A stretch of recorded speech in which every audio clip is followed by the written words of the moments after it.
नमस्कार शेतकरी मित्रांनो, आज वार शनिवार दिनांक 9 ऑगस्ट 2025। मित्रांनो, आज सोलापूर येथे आवक आहे फक्त 65 गाडी। मित्रांनो, आवक कमीच आहे कारण बांगलादेश निर्यात ही लवकरच सुरू होणार आहे अशी माहिती मिळतात। शेतकऱ्यांनी कांदा आणायचं हे थांबवलं आहे, पण जे शेतकरी कांदा टिकत नाही अशा अवस्थेत आहेत, असा कांदा जो आहे तो मार्केटमध्ये सध्या येत आहे। मित्रांनो, पाहूयात आज कांदा बाजारभावाची काय परिस्थिती आहे। मित्रांनो, आज जो लहान कांदा आहे, गोल्टी जे म्हणतो आपण, त्याला बाजारभाव जो पाहिला ज्याची क्वालिटी चांगली आहे त्याला आज बाजारभाव 1300 ते 1400 रुपयांपर्यंत उन्हाळ कांद्याची गोल्टी जात आहे। आणि मित्रांनो, जो हलका कांदा आहे ज्याची पत्ती काळी पडली आहे अशी जर गोल्टी पाहिली तर मित्रांनो 1000 ते 1100 रुपयांपर्यंत जे खराब झालेली आहे गोल्टी आहे काळी पडलेली अशी जात आहे। आणि मित्रांनो, जो एक नंबर फुल क्वालिटी फुल गोळा साईज आहे असा जर कांदा जर पाहिला तर मित्रांनो आज 2000 रुपये ते 2300 रुपयांपर्यंत एक दोन वक्कल गेले पाहायला मिळत आहे, जास्त नाही।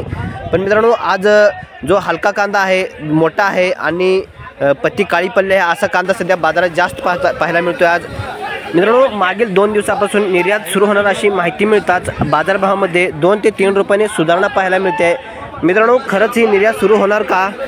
महाराष्ट्र राज्य कांदा उत्पादक शेतकरी संघटनेचे अध्यक्ष भारत दिगोळे यांनी स्टेटमेंट दिलं होतं की बांगलादेशमध्ये कांदा निर्यात होण्याची जास्त शक्यता आहे आणि तिथं हालचाली सुरू आहेत। मित्रांनो, खरंच या हालचाली सध्या सुरू आहेत का?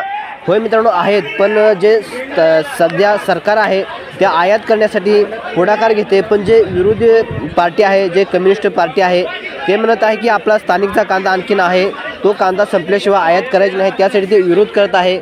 आणि बांगलादेशमध्ये सध्या मार्केट भाव जर पाहिला तर 80% भाव गेलेला आहे, त्यामुळे सत्ताधारी पक्ष हालचाल करत आहे, पण विरोधी पक्ष जे पार्टी जे आहे ते आयात करू देत नाही आहे, कारण आयात जर केली तर भाव कमी होतील, देशातील लोक सत्ताधारी पक्षाला चांगले म्हणतील, यासाठी जे विरोधी पार्टी आहे ते आयात करण्यासाठी विरोध करत आहे।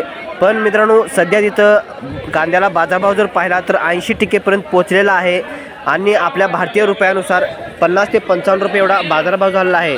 त्यामुळे मित्रांनो, सत्ताधारी पक्ष जे आहे ते आयात करण्यासाठी धोरण अवलंबत आहे, पण विरोध पार्टीमुळे सध्या तिथं गोंधळ चालू आहे। पण मित्रांनो, त्यांना कांदा आपला घ्यावाच लागणार आहे, कारण महागाईमध्ये बांगलादेशमध्ये रूपांतर झालेलं आहे, त्यामुळे लवकरच आपला भारतीय कांदा निर्यात होईल आणि निर्यात झाल्यानंतर मित्रांनो आणखीन 2 रुपयाने सुधारणा होण्याची शक्यता आहे। भेटूया मित्रांनो नवीन अपडेट्स पुन्हा। धन्यवाद।